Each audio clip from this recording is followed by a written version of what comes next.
Bom, olá pessoal, meu nome é Alessandro Curso, sou chefe de departamento de urologia da SBU-RJ e quero parabenizar as duas SBUs, tanto a do Rio de Janeiro quanto a mineira, por essa excelente iniciativa unindo essas duas ótimas sociedades por esse congresso totalmente online. E o meu tema me coube a pequenas massas renais, de vigilância ativa à intervenção. Bom, a definição de pequenas massas renais são massas renais sólidas menor que 4 centímetros que captam contraste. A incidência de carcinoma de células claras tem crescido constantemente nas últimas décadas, devido principalmente ao uso de técnicas de imagem mais precisa. Esse aumento da incidência deve-se principalmente ao aumento de diagnóstico de tumores renais localizados. Na verdade, a maioria dos carcinomas de células renais são hoje descobertos incidentalmente, é o que a gente chama de incidentalomas, como pequenas massas renais, em pacientes assintomáticos. E é muito interessante esse estudo de Frank, da Mayo Clinic, observando um aumento significativo na probabilidade de histologia benigna com a diminuição do tamanho do tumor. 30% dos tumores menores de 4 centímetros eram benignos e mais de 87% dos tumores eram de baixo grau. Bom, então o que fazer na pequena massa renais? Vigilância ativa, terapia focal ou nefrectomia parcial. Em relação à história natural dos tumores renais, esse autor Volpe e colaboradores do Canadá aqui mostrou como que é a curva de crescimento média desses tumores. Ele acompanhou 32 massas renais menores de 4 centímetros em pacientes idosos ou impróprios para cirurgia, numa média de 30 meses. A taxa média geral de crescimento considerada raiz cúbica do volume foi de 0,1% ao ano e não foi associado com o tamanho inicial da massa. E nenhum paciente evoluiu para a doença metastática, enquanto apenas 2 pacientes morreram de causa não relacionada. Aqui é muito interessante essas várias séries de acompanhamento de pequenas massas renais, começando por Wozniak em 95, Smaldoni, que é o cara que mais estuda isso, publicou em Câncer em 2012, e Pier Horácio, que também é um dos que mais estudam, mostrando uma taxa de crescimento média de 0,3 centímetros. Lesões renais pequenas progridem para metástase? Bom, esse estudo, muito interessante, por Finelli, em 2011, é um estudo prospectivo, multicêntrico de fase 2, mostrou 209 pacientes de pequenas massas renais em 178 idosos ou pacientes enfermos. Foi conduzido em 2004 e 2009, com tratamento adiado até a progressão. Os pacientes foram submetidos a imagens seriadas e biópsias com agulha.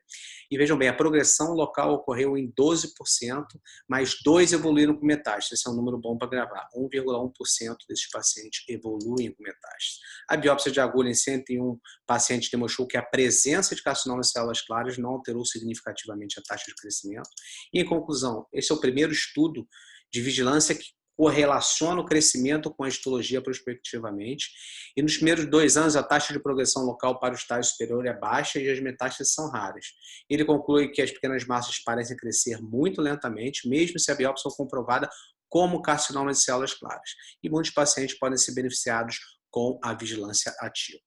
Esse estudo é muito interessante, que ele tira do mesmo saco as massas renais menores de 4 centímetros, publicado os autores austríacos, publicado em 2006, e eles viram que o tumor maligno foi encontrado em 80% desses pacientes menores de 4 centímetros, com 70% sendo células claras, 20% papilares, 4,8% cromófagos.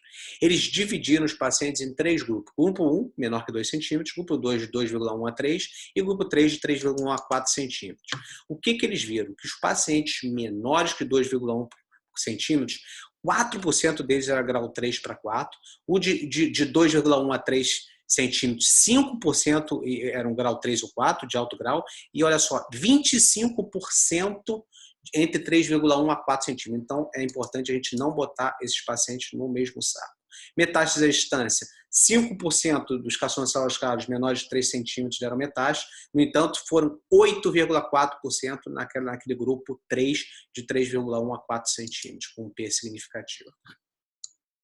Bom, e em relação a essa meta-análise muito interessante também do estado de Pensilvânia, foram 18 séries em 880 pacientes, 2% dos pacientes evoluíram para metástase.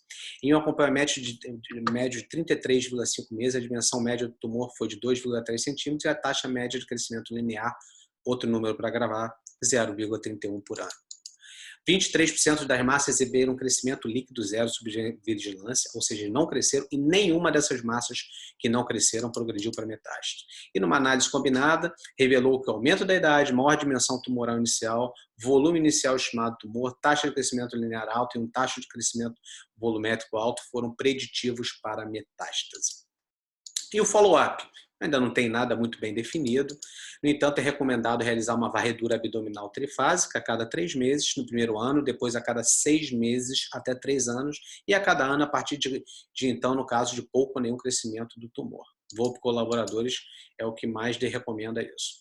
Você deve alternar a ultrassom com tomografia justamente para diminuir a exposição à radiação e as imagens do tórax devem ser realizadas a cada 6 meses nos primeiros 3 anos e anualmente a partir de então para excluir progressão metástase para o pulmão.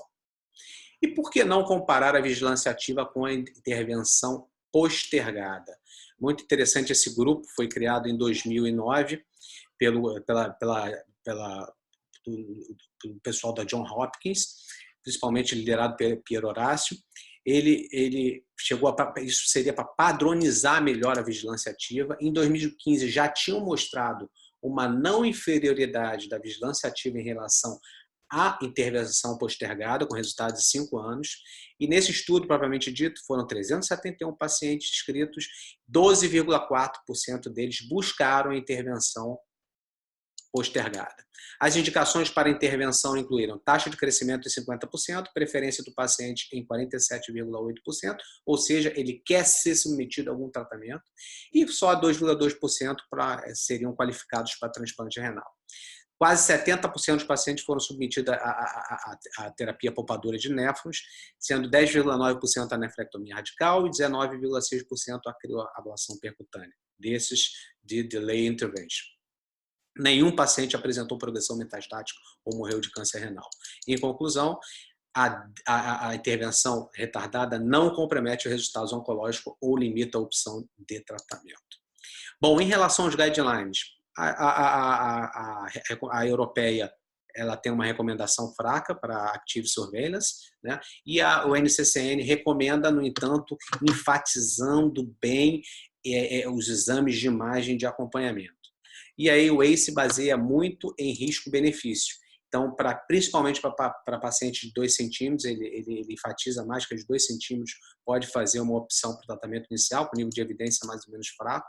Deve-se priorizar a vigilância ativa quando o risco previsto de intervenção ou o risco concorrente de morte supera os potenciais benefícios oncológicos do tratamento ativo. E para os pacientes ambíguos, a tomografia de 3 a 6 meses para avaliar o crescimento do intervalo e considerar a biópsia. E a pequena massa renal de quais o benefício da intervenção supera os riscos do tratamento e os riscos concorrentes de morte, os médicos, claro, devem recomendar um tratamento ativo, nefrectomia parcial ou terapia focal, nível de evidência C. E o tratamento focal? Crioterapia, congelando o tumor, ou radiofrequência, esquentando o tumor. São os tipos de terapia mais comuns. Falando rapidamente sobre crioterapia laparoscópica ou percutânea, crioterapia, desses 2 tipos podem ser feitos, não há diferença significativa nas taxas gerais de complicação entre as técnicas, e um estudo comparativo relatou resultados semelhantes em 145 pacientes laparoscópicos versus 118 pacientes percutâneos. O menor tempo médio de internação foi encontrado com a técnica percutânea. E uma revisão sistemática de Zargar em 2016, recentemente, incluindo 82 artigos, relatou a taxa de complicação variando entre 8% e 20%, porém complicações menores, e os autores relataram uma sobrevida livre de progressão mais baixa, principalmente em comparação à nefrectomia parcial. Em relação à radiofrequência, 4 estudos compararam pacientes com tumores T1A tratados por laparoscopia ou percutânea, são esses 4, principalmente Lian, Kim, que é um brasileiro, Yang e Trudeau, em 2016. As complicações ocorreram em 30% dos pacientes, mas foram, maioria, menores complicações. As taxas de complicações foram muito semelhantes entre a percutânea e a laparoscópica. E o estudo de Kim, desse brasileiro, com número limitado de pacientes, encontrou uma taxa mais alta de ablação incompleta em pacientes tratados com a percutânea. Radiofrequência, aqui são um caso nosso próprio de um paciente de 50 anos, de tumor de 3 centímetros no polo do rim direito, diagnosticado em 2017. Eu submeti ele a uma nefrectomia parcial robótica. Eu veio um PT1A com carcinoma de células claras, grau 2, margens livres. De janeiro a junho de 2018, a tomografia normal, apenas alterações pós-cirúrgicas. Em março de 2019, uma ressonância mostrou uma lesão de 7 milímetros em polo inferior. Em 9 de 2019, a ressonância mostrou um aumento dessa lesão e uma outra de 1,3 centímetros no leito, que já poderia ser essa alteração pós-cirúrgica da tomografia, que não foi muito bem vista. Em janeiro de 2020, foi submetida a radiofrequência, né, pelo colega, Rafael Braz, um colega aqui do Rio, foi submetido com muito bons resultados, e aqui mostrando carcinoma de células claras. E cirurgia, eu gosto muito de mostrar essa foto para meus pacientes, para dizer, para tirar isso da cabeça dele, que não é o robô que faz a cirurgia, é o próprio cirurgião. As recomendações: deve-se priorizar pela EWA, deve-se priorizar a nefrectomia parcial para o manejo das massas renais quando a intervenção é indicada. Nesse cenário, claro, a nefrectomia parcial minimiza o risco de progressão para a doença renal crônica, está associado a resultado oncológico favorável, inclusive esse é controle local. Isso aqui é mais sabido, né? A diferença de nefrectomia parcial para nefrectomia radical, a maioria dos estudos favorecendo a nefrectomia parcial em relação à doença renal crônica estágio 3. A nefrectomia parcial, a indicação prioritária, isso mais ou menos a gente já sabe que é rim solitário, tumores renais bilaterais, CCR familiar conhecido e doença renal crônica pré-existente ou pré-treinura, com nível de evidência razoável. Em pacientes que elegem nefrectomia parcial, deve-se evitar a isquemia quente prolongada, ideal um tempo de 20 a 25 minutos. Margens cirúrgicas, idealmente, que sejam negativas, e a enucleação deve ser tentada na maioria dos pacientes, já mostrou bons resultados. E na recomendação da Associação Europeia, pode ser realizada com qualquer tipo de abordagem, depende só da expertise do cirurgião. Ela está associada a uma potencial margem cirúrgica maior do que a nefrectomia radical, mais ou menos óbvio. E o mais importante, não realize nefrectomia radical minimamente invasiva em pacientes com tumores T1 para qual uma nefrectomia parcial é viável por qualquer tipo de via. Tá? Então, isso é muito importante. Não faça cirurgia minimamente invasiva se esta abordagem puder comprometer os resultados oncológicos funcionais e perioperatórios. Bom, nefrectomia parcial laparoscópica ou robótica. Por que não fazer? Esse é um caso nosso, uma paciente de 58 anos, que apresentou aquele tumor de 3 centímetros no hilo. Essa é a posição dos trocáteres. É uma cirurgia muito tranquila de se fazer. Para vocês verem, foi o tempo cirúrgico de 80 minutos. Nesse caso aqui, a gente não clampeou o hilo, então tem muitos casos que ela está bem exofítica, você não precisa clampear o hilo, e ao contrário do que a gente pensa, no hilo, geralmente essas lesões ela não tem muita aderência, não tem muita superfície de aderência com o parênquima renal. Então você consegue, isolando os vasos, é claro, você consegue soltar esse tumor com uma certa celeridade e com uma certa segurança para o paciente.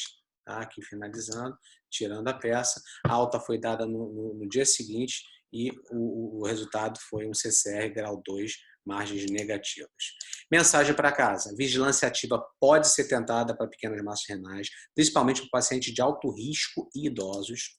Atentar para a taxa de crescimento tumoral até 0,3 a 0,4 centímetro ao ano e um bom acompanhamento. Isso é muito importante, uma boa relação médico-paciente e uma boa relação médico-radiologista. Então, converse muito bem com o seu radiologista para saber o quão cresceu essa lesão. Avisar o paciente que ele tem uma taxa de metástase de até 2%. A terapia focal pode ser oferecida, é uma ótima opção para paciente para lesões novas em rim já operado, já que está tudo aderido. E a nefrectomia parcial continua sendo a melhor indicação nesses casos, de preferência minimamente invasiva, tanto laparoscópica quanto robótica. Queria agradecer, muito obrigado. Essas são minhas redes sociais, quem quiser me seguir lá, vai ser um prazer. Até logo.